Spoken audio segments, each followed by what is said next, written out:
I got the invitation to go on this Armed Lutheran radio show, though. You know this guy? Have you seen this? There's two things that I would like to say that make me feel safe. Number one, the fact that there is a radio show called the Armed Lutheran Podcast somewhere in the world. That makes me feel safe.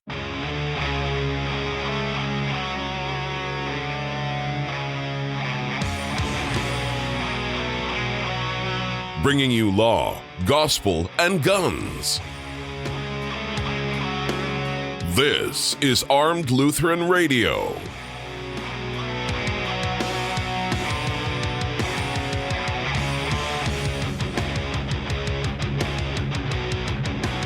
Hey folks, welcome to Armed Lutheran Radio, a show about guns, hunting, competitive shooting, the natural right of self-defense, and what God's Word says about the issues surrounding gun rights and gun ownership. I'm your host, Lloyd Bailey, the Armed Lutheran. This is episode number 484. Thank you so much for making Armed Lutheran Radio a part of your week again this week. Thank you to all of you who are members of the Reformation Gun Club who helped to make all of this possible. This is going to be our May 2026 online hangout. Long overdue, had to delay last month, and appreciate everyone's patience and prayers and all that good stuff. Finally getting around to our online hangout. And if you would like to help support the show and be a part of next month's online hangout, come and join us, reformationgunclub.com, or go to the website, armedlutheran.us, and look for I think it's Contribute to the Mission button. It's a nice big blue button, middle of the screen, and that will take you to GiveSendGo, who is our crowdfunding partner that handles all of our donations and contributions. Every dollar, every penny, whether you're donating $1 a month or $100 a year, whatever your choice, whatever the Spirit moves you to do, we certainly do appreciate it. And thank you again to all of the members of the Reformation Gun Club, some of whom you're going to meet here on this episode. So let's see. Let me get all of this up and running, and we can get everybody in.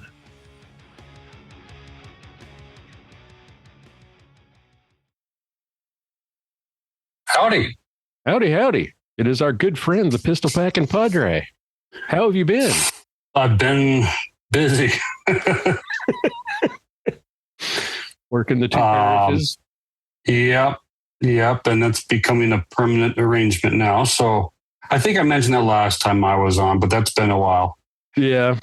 Well, you were on when we were on, 2 months ago, I guess. And right. I missed last month's. Yeah. So, this is last month. I had to reschedule last month's today. So I think that was like February or something. Yeah. Yep. So that's a permanent thing now. It's permanent. Well, we meet tomorrow for the two boards of elders to finalize the dual parish agreement. Then it goes to the district office, and then they approve it, and then it goes to the congregations, to their voters' assemblies to approve it. So that's the roads, I guess. Yeah.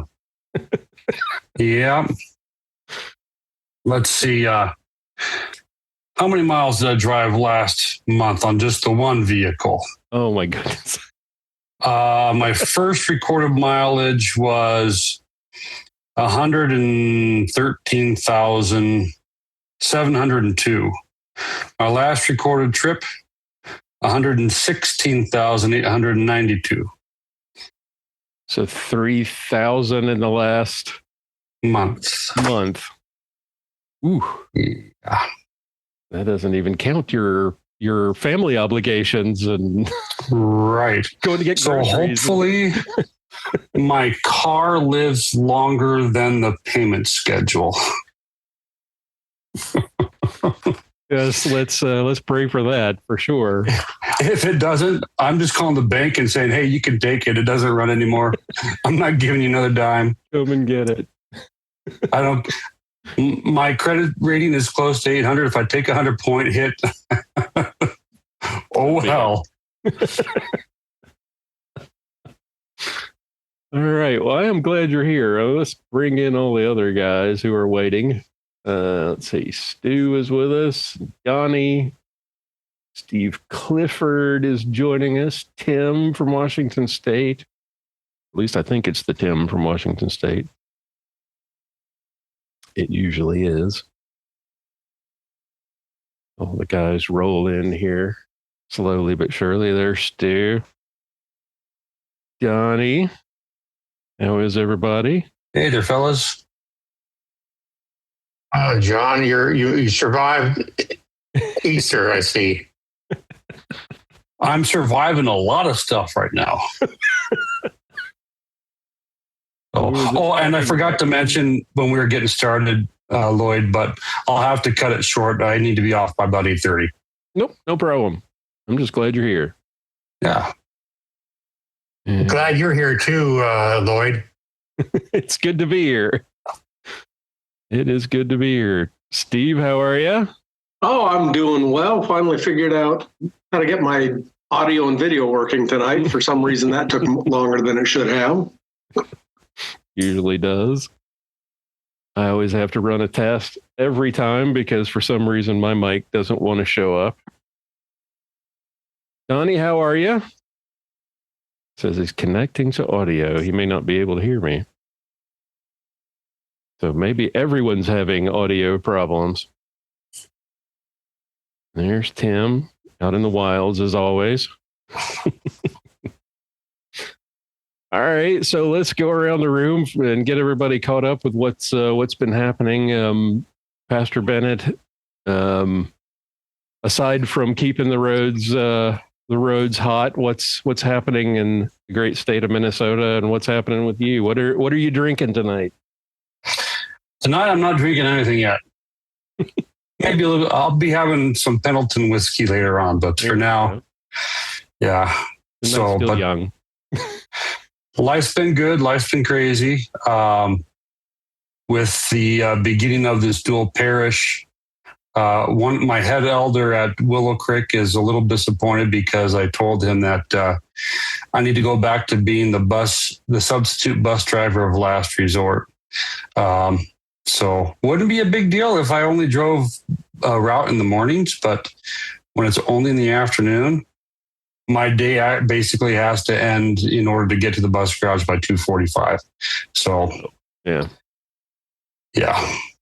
doesn't exactly kind of hard to keep up with shut-in visits with that. So yeah, how's your daughter doing at school? Well, she's back, finished her first year college. So that's right. Oh Lord. Yeah. Well, very good. So she's doing good. We're all keeping our heads above water, but each day has its new challenges. Indeed, it does. Stu, how about you? What have you been up to? It's zoomed in on you. Not much. He's got the what is it?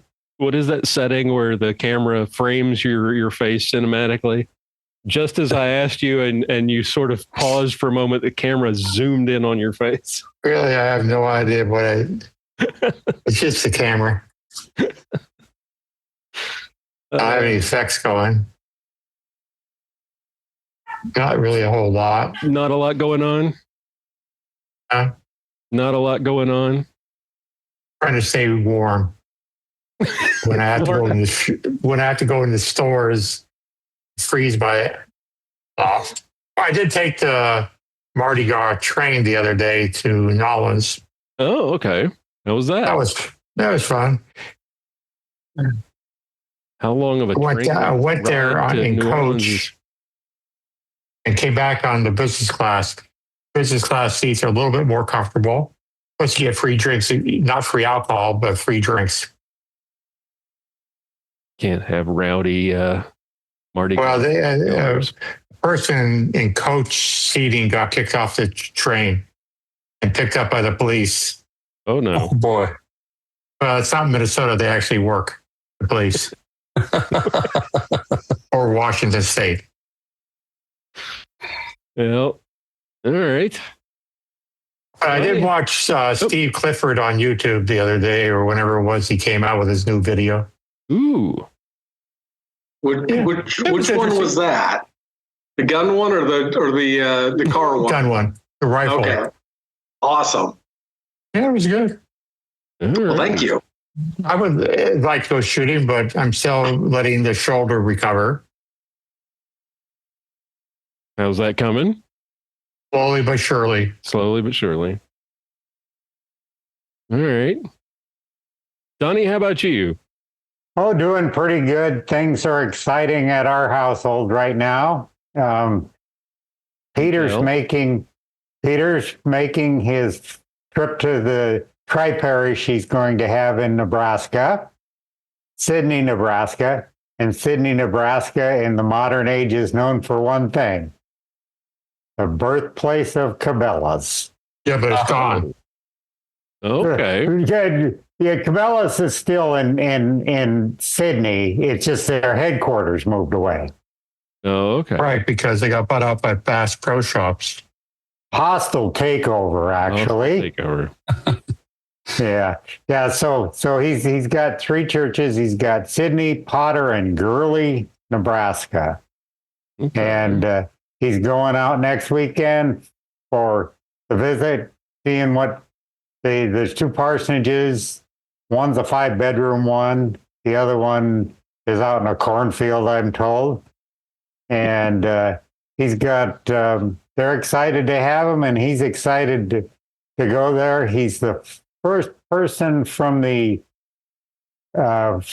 Louis that's been accepted into the Wyoming district in 14 years. Wow. He's the panhandle of Nebraska is in the Wyoming district. Right. Okay. So, but he's excited about it. He gets ordained and installed on the 28th of June. So less than a month away now. And I'm having my right knee done on the 12th of June. So I will probably just be a passenger in the car, not driving yet. And then I'm having cutting it close. I'm having my left knee done on the 11th of September, and then we'll be moving 6 to 8 weeks after. We'll be moving to where I was at last week. Him and I went to Montana, to my hometown. Was able to pay our respects to my family, which I have lots of them in the cemetery there. All right. You'll be the bionic man by that time. Yeah, yep. Doing a little loading right now because of I got to get some ammo for Peter. He's going to decide which of my weapons he would like to take with him, plus a couple that are his. All right. Now, John, where is your daughter going to college? Which Concordia? Nebraska. It's Nebraska. That's what I thought. Okay. Interesting coinkydink there. All right.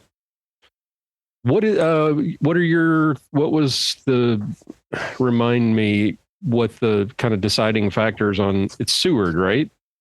Yep. They changed the name to Concordia, Nebraska, but yeah, it used to be called Concordia Seward. What was the deciding factor in going? Is it like the last of the Concordias that's not completely lost, like Concordia, Texas, or? Right. Yeah. I mean, that was just maybe a tiny factor in it. It was the one that had the best pre-med program. Oh, okay. Concordia, Nebraska has their own cadaver labs, which you get even like some small state schools that won't even have that. So that was the main driving factor. And it's not in Minnesota because Concordia St. Paul's in a crappy neighborhood. But no tuition for church working students. Right. Which is great. But like, there was one, we have our district conventions there, and it wasn't this last one, it was the one before that there was a drive-by shooting on the interstate just outside the dorm where we were staying. So that's, yeah. Yep. Sounds like Seward was a much better choice. It is. I mean, not that Concordia St. Paul's a bad school. It's just in a bad neighborhood. Yeah. Yeah. If they had like a couple $1 billion and they can buy out all the neighborhoods around there and then put up nice houses or something. But yeah, it's. So it was probably built in a nice neighborhood at the time, and then the railroad basically moved. Even talking with members of my congregation that went there 40 years ago, there were some rough neighborhoods even 40 years ago. But I back when the school started, it probably was, in decent area. But yeah, it's the way, ever since the 60s, 70s, that's when crime really took off in the country. And it'd be nice to get back to that era where when people aren't bored, they don't decide to just go get up to no good and start shooting people. So, yeah. Although we did see, we had an announcement, the lowest or the biggest drop in violent crime in, I don't know how many years. What was it? 100 years. 100 Was it? No, was it 100 years? I thought I heard 100 years, but I also vaguely remember hearing it since the 1930s. So, yeah. Wow. Now I'm curious what that number was. If they let the cops do their job, it'd be okay. Yeah. The problem with Minnesota is they're like the People's Republic of Washington that Tim has on his sign there. Yeah. They don't let the cops do their job. Yeah, you get into metro areas, and that's kind of how it is. Out here where I live, it's your county sheriffs are very conservative, but southern Minnesota is a pretty conservative area. Basically, you get outside of the Twin Cities or Duluth or Rochester, those areas, it's a pretty conservative state. Well, and I think that's true nationwide. You see that big map, like red. Solid red with just little dots of blue all over the place. It's basically California's like that too, right, John? Oh yeah. Especially when you get into like the Central Valley area. 9.3 drop in overall violent crime compared to 2024. Murders dropped an estimated 18.1%, the largest decrease in violent crime and murder recorded by the Bureau since 1937. Holy cow. So what was it? It was the 30s. Yeah. Well, part of that is because a lot of cities aren't reporting to the Uniform Crime Report. So that I'm not sure how much I buy some of that. Yeah. I agree. Well, you had the same thing going on, with the Biden era where they weren't reporting. So, but if you look at the overall numbers in the last, that'd be 80 years or so. That's 90 years. That's a big difference. Indeed. All right, Tim, what have you been up to? Well, saving Steve for last because he's in the state of Virginia, and I want to get into what's going on in your state. Sure. Save some time for that. So, Tim, what have you been up to since we were together last? Well, religion and politics, both in separate kingdoms, of course. On the religion side, happy note, we're finally getting a pastor after 2.5 years of calling one. We're getting him out of the SEM, and his name is Luther, which I think is a very good sign. He'll be here next month, and he's fresh out of the SEM, but he's a second career guy. And we're a congregation with both a school and a church. So I'm urging people, please don't break him because he does not have a warranty. Okay, we help him no matter what. Which seminary is he coming from? Castle. He's coming from the castle. So on the politics side of it, we have two initiatives going out. Once again, we're trying to defeat our own legislature. One of them is requiring people to show proof of citizenship to vote, which I think is kind of fundamental. But back what in a crazy idea. The Clinton regime, they went and signed off on the voter motor law, and Washington grabbed onto that with both hands. And they have a little checkbox on driver's license applications that basically say, do you want to register to vote? Of course, if you don't speak English, you have no idea what that little paragraph says. So people say, oh, yeah, I'd love to vote. Why not? Oh, I got to be a citizen? No one told me that. Anyway, we have an initiative that we're trying to get signed so we can get it on the ballot in November. The second initiative is to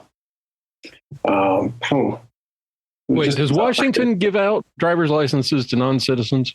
They officially say they don't, but officially they do, because there's one that got caught in Florida, as a matter of fact, who got a CDL in Washington. He got another CDL in California. He does not speak English, and he killed 3 or 4 people in a minivan when he did a illegal U-turn in the middle of the interstate. Yeah, I saw that.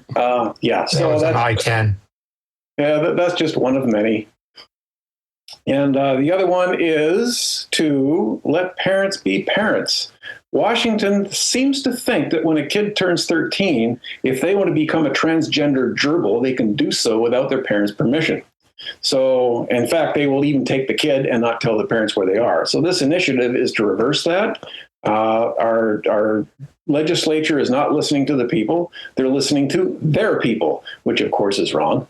So anyhow, that's on the politics front. On the shooting front, we're doing great. We're seeing people of all hair colors and genders and you name it, septum rings and all the other things coming in to learn how to shoot. They are scared to pieces and they want to learn how to defend themselves.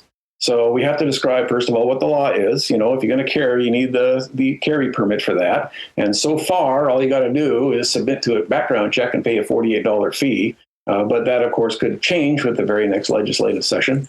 To buy a firearm in May of 27, you're going to have to get a firearm owner identification card, actually a purchase card, which means you need to take training, which they haven't identified yet, by certified instructors who they haven't identified yet.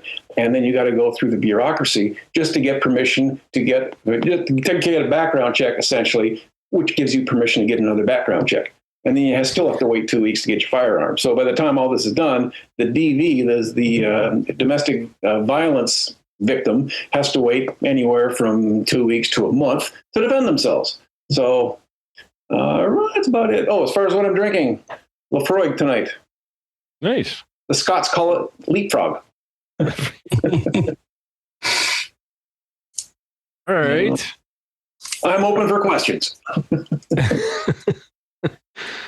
All right, Steve, your turn. You've been waiting patiently. I want to know what you've been up to, and then I want to hear about, because things have, when we were together last, things looked kind of dire in Virginia, but now your Supreme Court has thrown out all the maps, and I read today that another district attorney has said she's not going to be upholding the governor's assault weapons ban.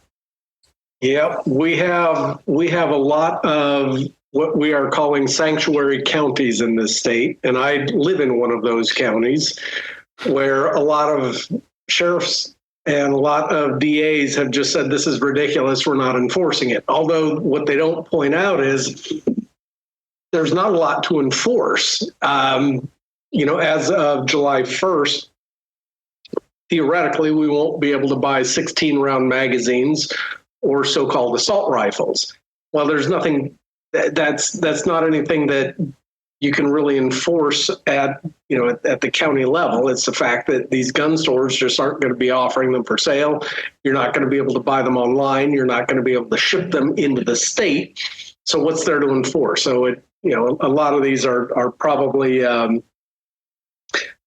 playing to their audience, and ignoring the fact that their audience doesn't realize that this isn't a confiscation ban. This is a sale ban.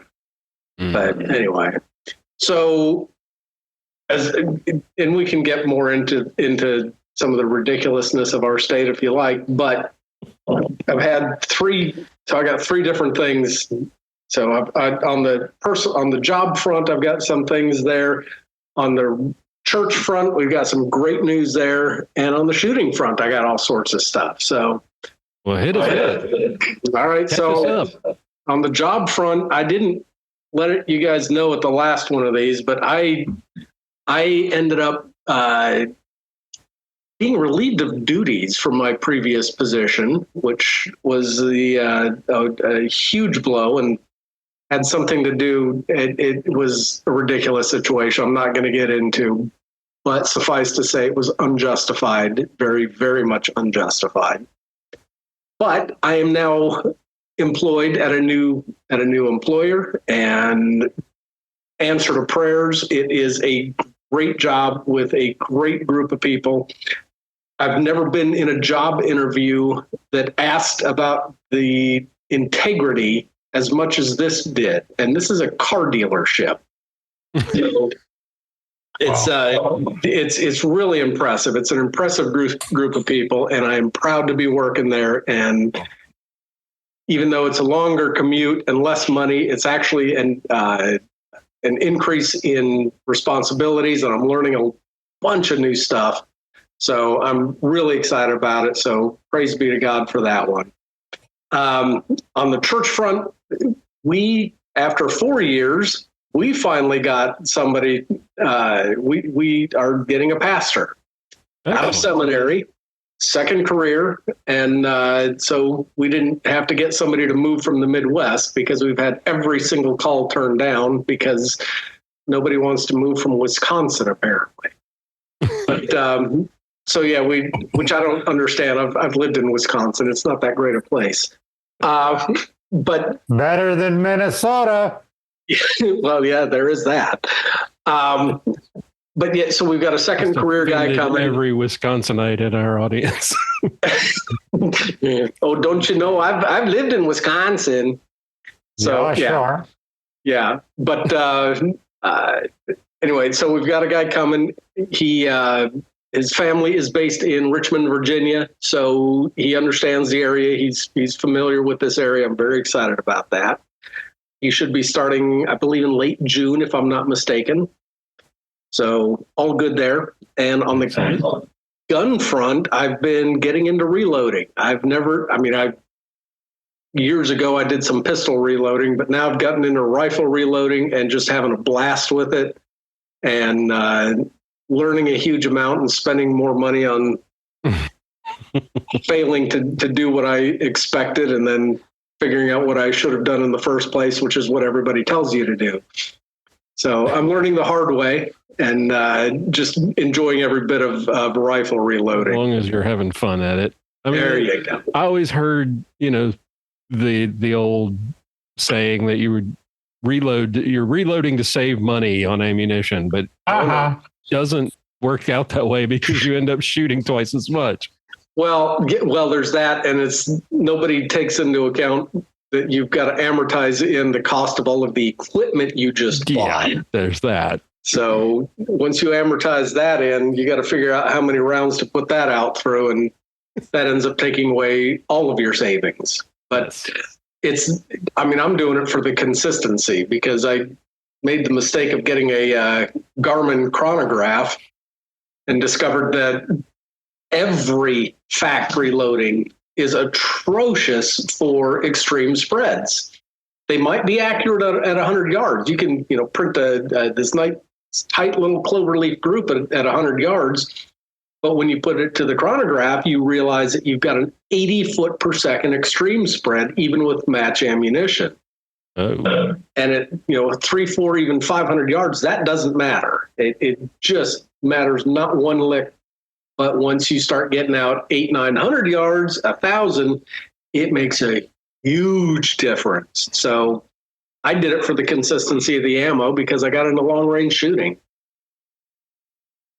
Cool. All right. So what is this video that Stu was talking about? So I'm preparing for a hunt in late November. I got invited to go hunt a beast called the nilgai. And a nilgai is, it was imported into southern Texas back, I think about 80, 90 years ago, maybe 100.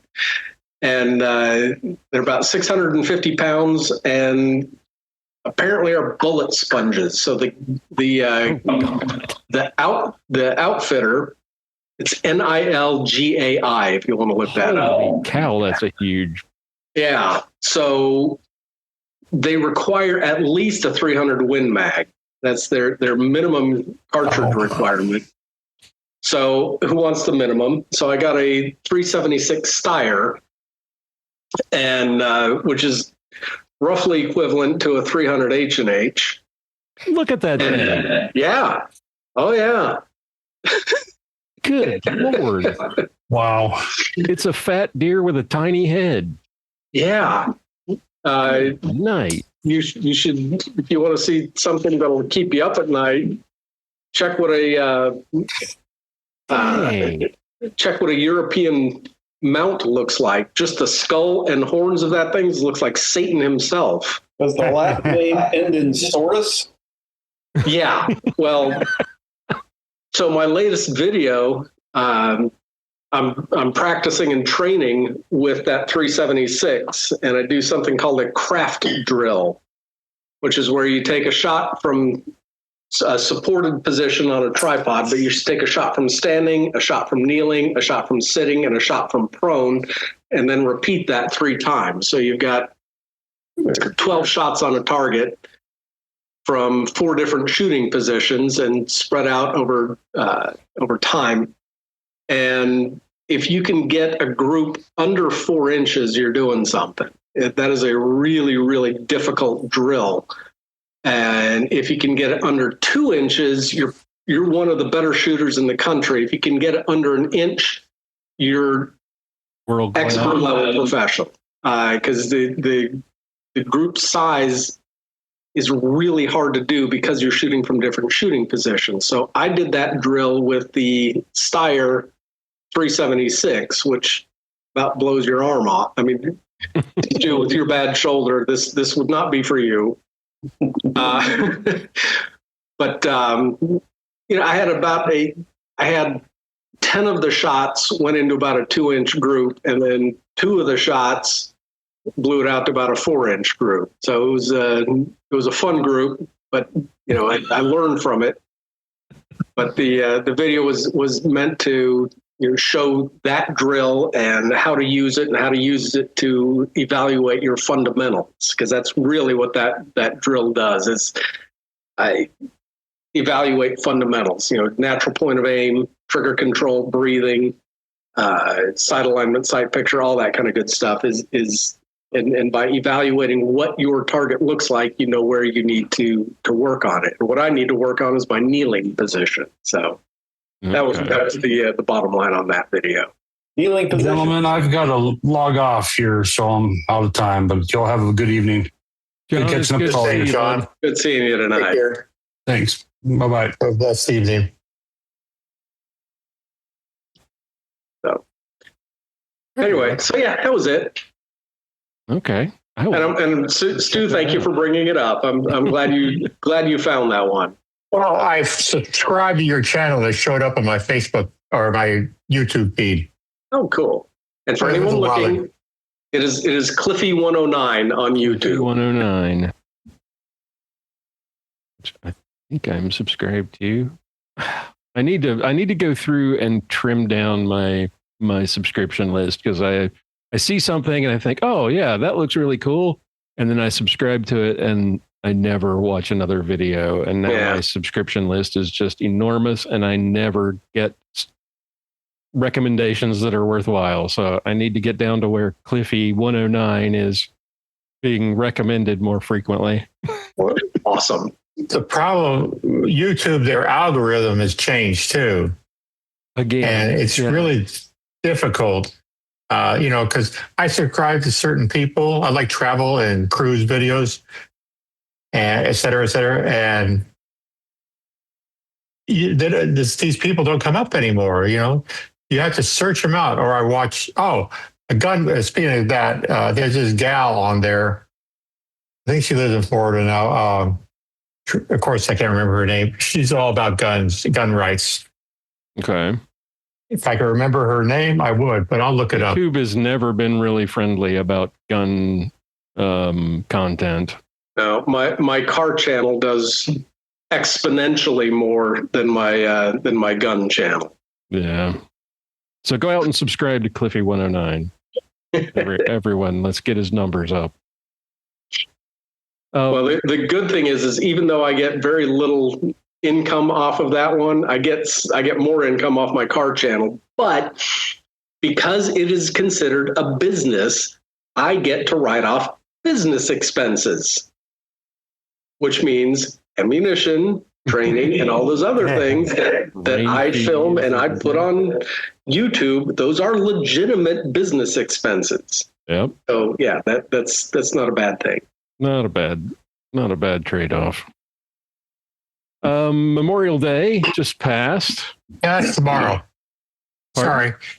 That's tomorrow.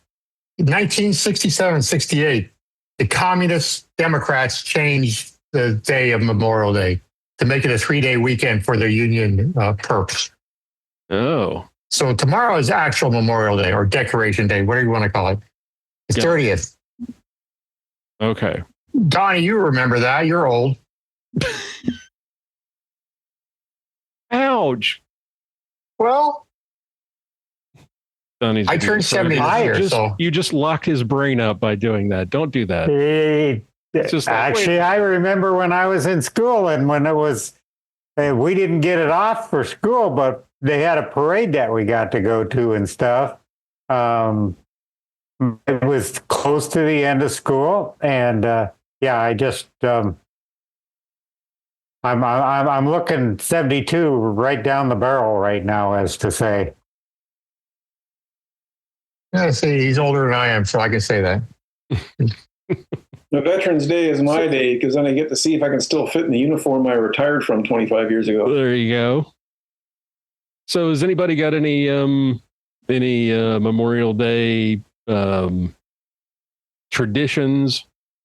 Anything that you do special for Memorial Day every year?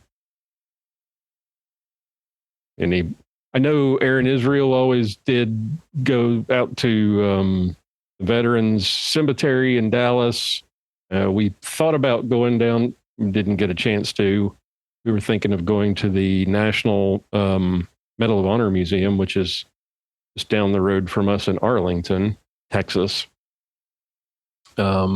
We started a new tradition last year, which was daughter and I sat down and watched Band of Brothers. And we binge watched the entire series last year. And then this year we binge watched Masters of the Air. So I guess the Pacific is next. Anybody seen, I know everybody's seen Band of Brothers. Anybody seen last year? If you want to see a really good movie, there's one that Russell Crowe was in last year. It's called Nuremberg. And it's a movie about the 22 Nazis, high-ranking Nazis that were captured. And they were I can't remember the name of the prison. They were stashed there for a while. And then they were moved to Nuremberg for the trials. The story is based on a book called 22 Cells in Nuremberg by a Dr. Douglas Kelly. He was a psychiatrist who was assigned to assess the mental health and the possibility of suicide of these 22 Nazi leaders. That's Rami Malek's character in that movie, I think. Say again? Was that Rami Malek's character in the movie? That's it. Yeah, he was a psychiatrist. And that is a real eye-opener. I mean, not only shows what we were fighting against, but it also shows what seems to be bubbling up a little bit in our own country as far as the attitudes are concerned. So if you get a chance to watch it, I highly, highly recommend it. Yep. I don't subscribe to Netflix, so I'm gonna have to find some. Maybe I can spin up a free trial. I got the Blu-ray. I saw it on the flight. Okay. I was coming back from Scotland to here, and I watched it on the flight, and I go, I got to have this movie. So I went and ordered it on Blu-ray. Okay. All right. I did that with All Quiet on the Western Front. I went out and Which got one? that. It was the new one that was on Netflix, which I thought was really good. It's not Well, there's been 1917 level good, but it was good. the 1931. I have not seen that in a long time. Another really good Or one. the one with John Boy. Well, Another really good one is One Life. It's Anthony Hopkins. It's a British movie. Once again, I don't know if you can get it on Netflix or not. I have the Blu-ray, of course. If it's a really good movie, I get it. But it's the story about this one fella. He was a lawyer, I think. And there was a bunch of children in the Czech Republic, well, Czechoslovakia at the time, who were trapped there, and the Nazis were coming in. And he wanted to get them out of there because he knew their next stop was going to be a concentration camp. And it wasn't just the Nazis he was fighting, because they were still kind of like behind the curve.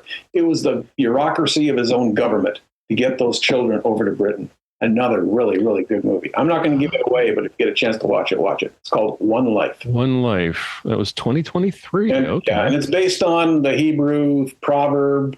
I think it's Hebrew. It's like, he who saves one life saves the world. That's what the title is based on. Okay. Well, it's funny you should mention Nuremberg, because I wrapped up the end of Masters of the Air. Didn't binge the entire series because we couldn't get through all 9 hours in one sitting. But the end of part 9, they go through, just like Band of Brothers. They show you the real life photographs of the characters, right? And then give you a little history about what they did after the war and all of that. And one of the guys actually became was one of the prosecutors at Nuremberg.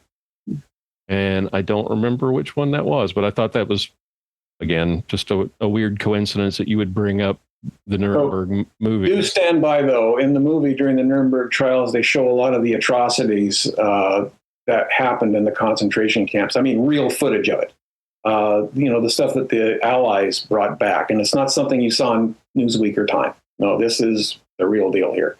So if you have a weak constitution, don't watch it. But if you really want to see what was going on, absolutely watch it. So it's the original prosecutorial footage from inside the camps? No, no, it was the evidence that the Allies gathered when they found the concentration camps. Yeah. Yeah. Okay. It was that footage. That's okay.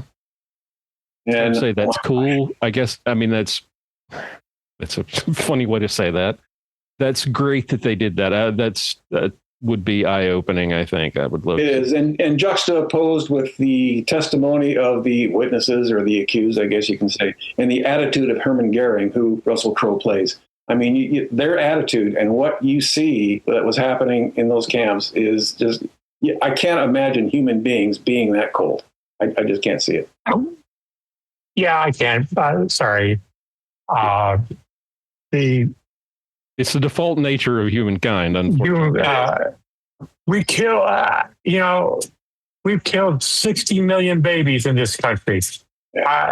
And nobody seems to care. Well, some people care, but we've killed 60 million babies since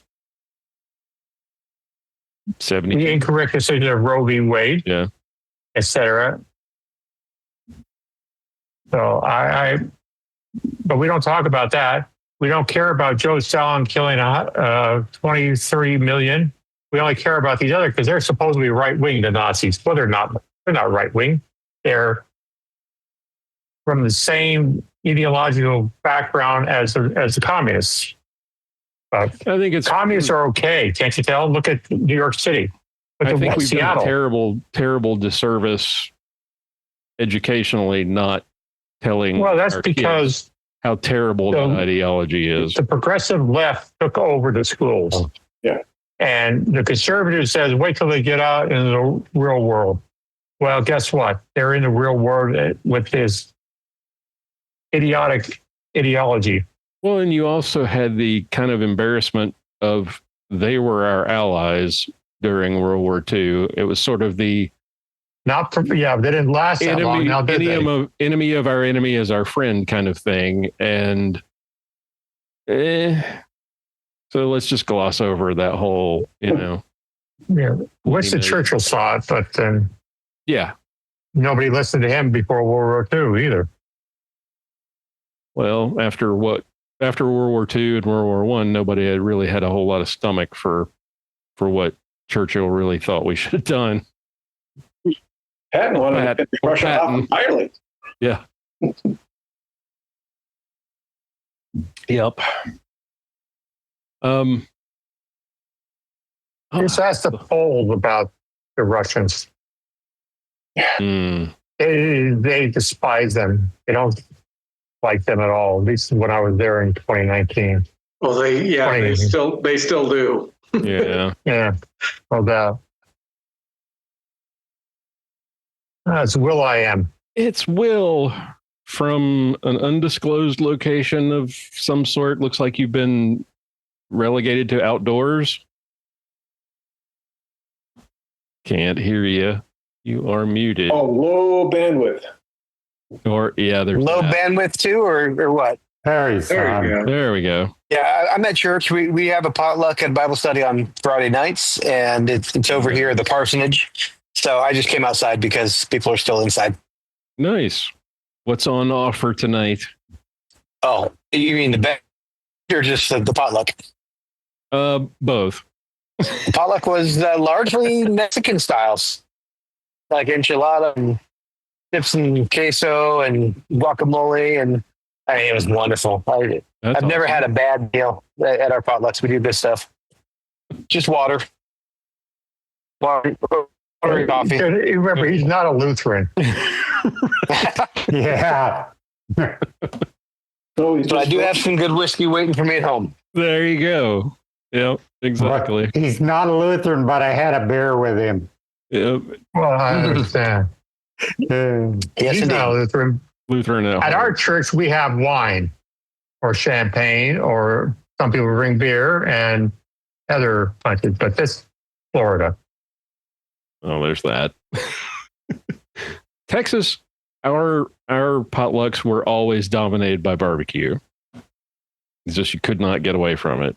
Well, Back in North Carolina, our potlucks were dominated by Jell-O molds, and that's all I remember. Oh. Okay, I had a youth pastor once who told me to bring food to the potlucks. Is he Jell-O mold, and he put Jell-O, and then he put some cooked. He put various things in it, including shrimp, and it was declared to him at the end of that potluck, please don't bother bringing anything else. Won't ever do that again. So he's like, I was a bachelor. I didn't have to bring anything. It was wonderful. Oh, yeah, that would leave you scarred for life.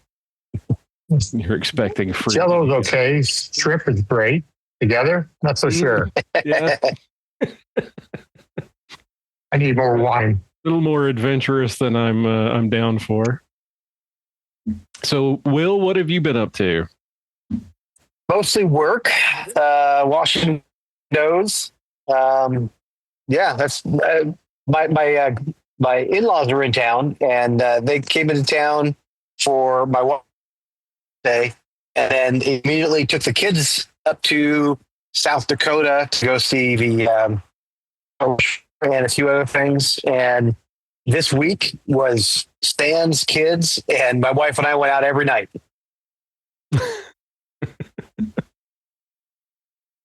That's nice. How long before you're empty nester? You still got a ways to go, though, don't you? Right around the house. We tidy up after ourselves. We come back a couple hours later. It's still tidy. All right. So what? Oh my Lord, Steve. For a moment, did you ask me a question? Steve just shared a picture of this beast, the skull of this beast that he's going hunting. Oh my! Here, isn't that the worst thing you've ever seen? Oh my goodness gracious! I'm going to share this. Let y'all see if you haven't clicked on that link. Oh, Yeah, that's funny. look at that thing. Yeah. That's what the trophy looks like if you don't mount the whole thing. If you do a European mount, that's what it comes out looking like. No, thank you.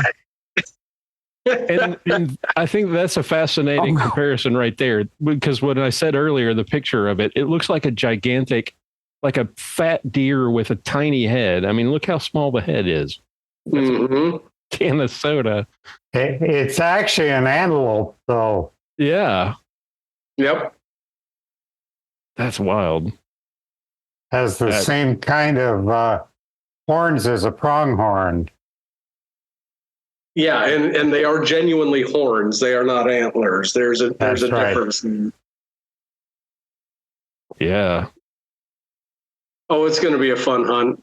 I'm looking so forward to it. So where are you going to be for this? So it is South Texas. It's about as far south as you can go. It's down almost on the coast, down near Corpus Christi, I think is the nearest airport. Okay. But it's about an hour southwest of Corpus Christi. Okay. So they have a game hunting area where they've just imported a bunch of these things? Yeah, apparently there's sections down there where these things got out and run wild. But and I don't think this is a fenced preserve. This is just a ranch that they have a pretty healthy population of these things roaming around. I don't believe it's high. In matter of fact, I know it's not high fence. So there are parts of Texas where these things actually roam. Oh my goodness! They went feral in the dark alley. No. So you will not be paying $273 to put that on your wall. You'll be collecting that one on your own. No, I'm sure I'll pay a lot more than that for it, though. Yeah. You're going to do a full mount? I don't know. I haven't decided. It's such an odd-looking animal. I have heard that the meat of those things is the most unbelievably delectable meat there is. And I've heard it is flat out the tastiest meat you can eat. So, and the outfitter down there has contacts with a couple of local butchers who will package it up and you can ship it back to your home. So I'm looking very, very forward to that.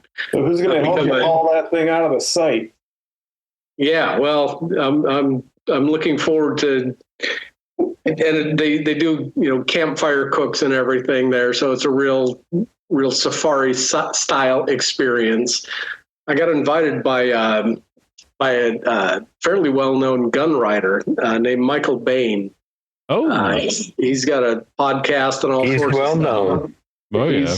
He's mentioned me on his podcast a number of times, so he invited me to go join him down in South Texas end of November, beginning of December this year. And I can't say no to that invite. King Ranch by any chance? It is not King Ranch. Oh, goodness. I can't remember the name of the outfitter now, but I just ran across an article from Texas Highways talking about these things roaming around on King Ranch. They can weigh up to 600 pounds and run faster than Usain Bolt. Yeah. I was wondering if they are like the pronghorn, which is the fastest land animal in North America. And, but it doesn't sound like it's that fast. I mean, not that fast, but fast. We have a lot of odd wildlife in Texas that's been imported. Like when we first moved here, every day when we would drive to school, we would drive past this house that had camels. Because apparently at some point the U.S. military was using camels in Texas for training, for like African warfare training or something back in World War. They had camels back in the Indian Wars. Okay. And, it goes back that far, but I don't think they really used them that much. I don't think they ever did use them much. You're right. And there were people who just, I guess, bought them and had them in their yards, which was really kind of weird, but still it was a neat thing to drive down the road and point your kids, hey, look, kids, zebras and camels. Is it going to be a night hunt? No, it is not a night hunt. And actually it is through the Uturia Ranch, Yturria, Uturia Ranch, and it is Wildlife Systems is the outfitter putting it together. Uturia Ranch, 15,000 acre ranch. It's not that big. It's tiny. It's not. No, Not by Wyoming standards or Texas standards.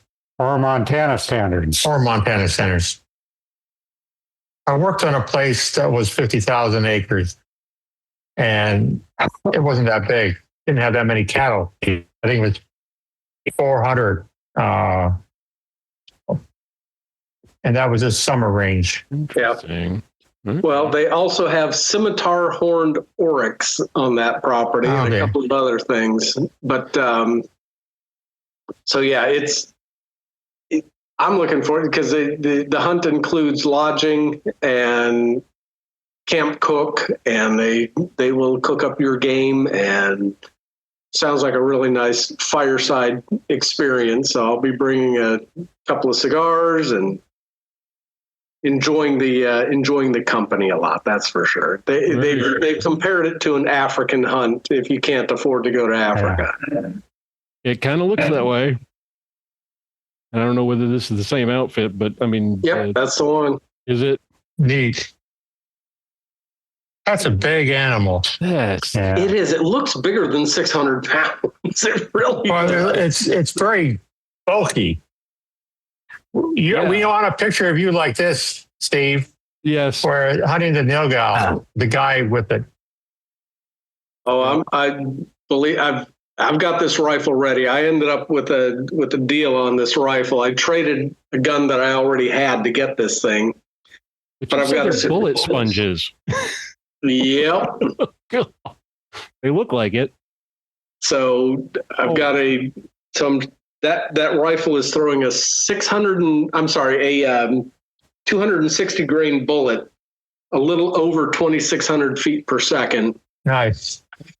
And I've got a 1.5 to 5 power scope on it. I might change that out. I might go to a 2 to 10. And I've got a suppressor on it because I think hunting without a suppressor is just completely uncivilized at this point. So, I've been doing a lot of work with it. I've been trying to make sure I can shoot off of shooting sticks. I've been doing drills where I practice, ranging it with the binos and dialing my whatever I need to, and making shots off of shooting sticks at a 10-inch steel plate, and feeling fairly good about it. So I by the time I go, I will have put a considerable number of rounds downrange through that gun. Very cool. When are you going? November 30th. Okay. Is the date for it. Early Christmas present for you? Something like that, yes. I tell you, with the job situation, I wasn't sure it was going to happen, but now things have stabilized enough. It certainly will be. You're going to. What's that? You put in a deposit, and then all the job change happened. Yep. Oh, that's a horrible feeling. Yeah. I was saying you're going to need a bigger freezer. No, I won't. I got that handled. I also had the most disastrous deer season this past year. This is the first year that I have been skunked on deer. I have never, ever, since I started hunting, not gotten a deer until this past season. So there's room in my freezer. Oh, wow. I got one freezer just for wild game. And in my past, I've shot several antelope and, pronghorns. And when I was a junior in high school, I drew a moose tag and got a moose on opening day. Cool. That's Nice. awesome.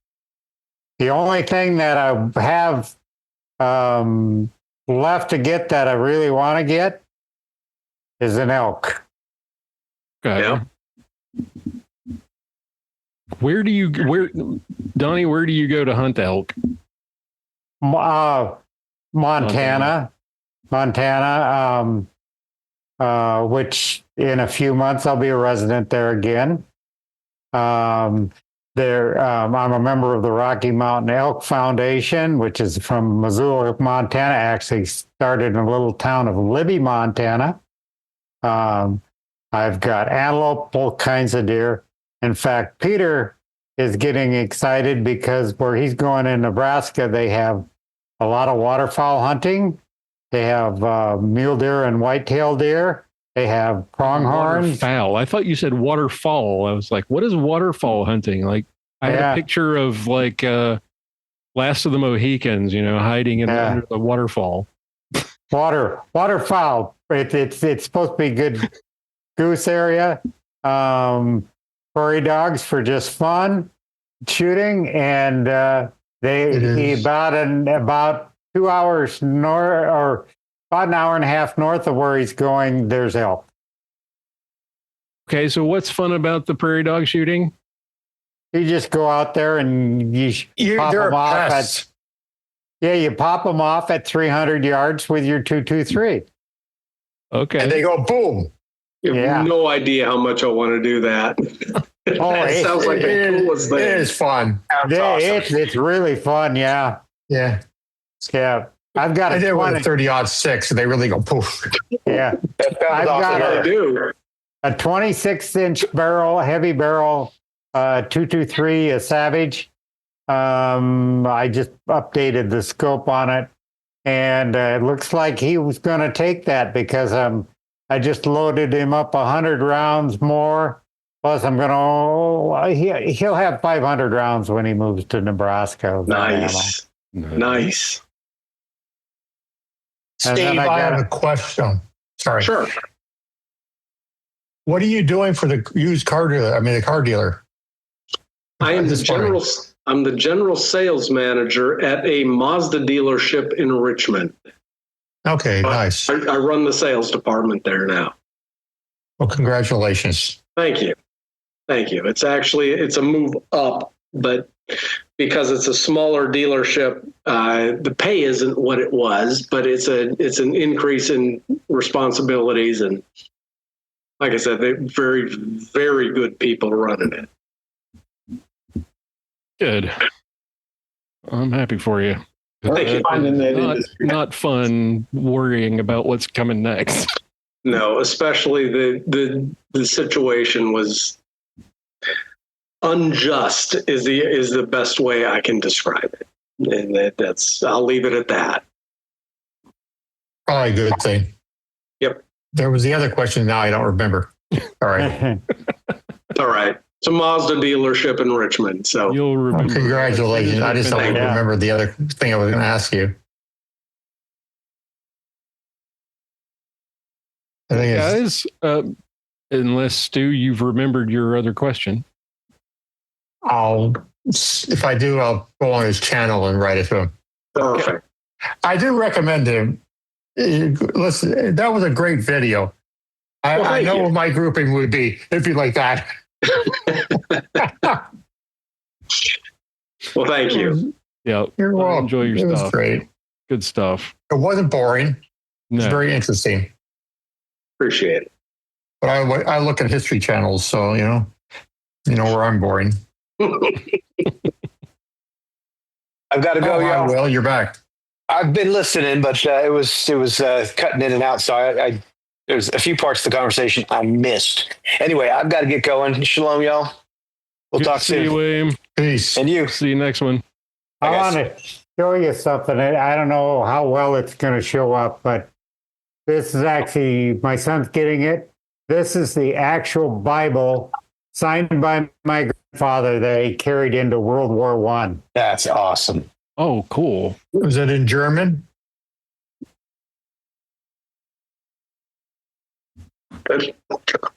I'm going to guess not. All right.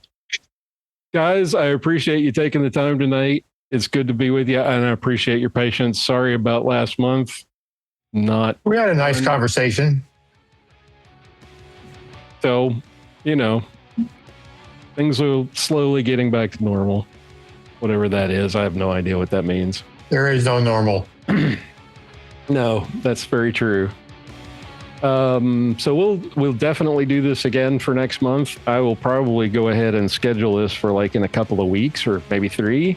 So we'll do this again for June, and I hope to see all your smiling faces then. Awesome. I hope it's still smiling. I do. Thank too. you, Lloyd. Thanks, guys. Have a great night. God bless. All right. Good night. Blessings. All right. Bye-bye. Hey. For show notes, be sure to visit our website at www.armedlutheran.us. Check out the Facebook page, The Armed Lutheran, or join our Facebook group, Fans of Armed Lutheran Radio. If you like what you hear, please leave us a comment on our feedback page at armedlutheran.us/feedback or a review on iTunes and let us know what you think. Thank you for listening to Armed Lutheran Radio.